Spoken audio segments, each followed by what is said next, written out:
William Franklin. This is a huge, huge letter signed by William Franklin at the bottom. This is from June 24th, 1766. So this William Franklin is Ben Franklin's son, and they were very close when he was young. They did supposedly did the kite flying experiment and all that.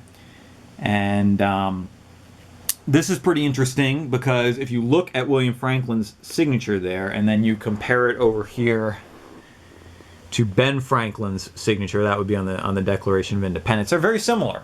So I have a feeling that Ben probably taught William to write or something like that, because they're just so similar. Even like the flourish down here at the bottom is very similar. Now, anything signed by Ben Franklin is going to be very, very, very expensive. It's fairly common. You can get them pretty easily, but out of everybody, out of all the founding fathers, you're going to pay top dollar for him. He's one of the top ones.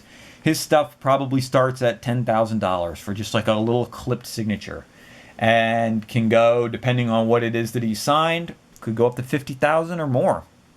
So for me to try to acquire anything by Ben Franklin is never going to happen. It's out of my reach. I'm never going to be able to do it. So I figured I would get the next best thing, which is his son. And this is not fairly common. You're not going to find William Franklin's signature that often. I would say maybe once every few years, maybe, if you're lucky. You might find a piece.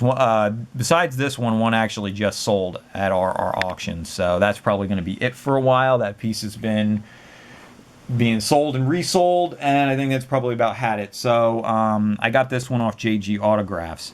And William Franklin had a falling out with his father, Ben, and over the Revolution, he remained loyal to the British side, and Ben obviously didn't, and they had a big falling out, and Ben basically disowned his son. So it's kind of an interesting story. As far as price on this, not much. Compared to Ben's, $300 to $400. I mean, so you're comparing something starting at $10,000 to something that's pretty well connected to Franklin, at $300. So I settled for this. I said, well, if I can't own a Ben Franklin, I will own a William Franklin signature. And that's what that is right there.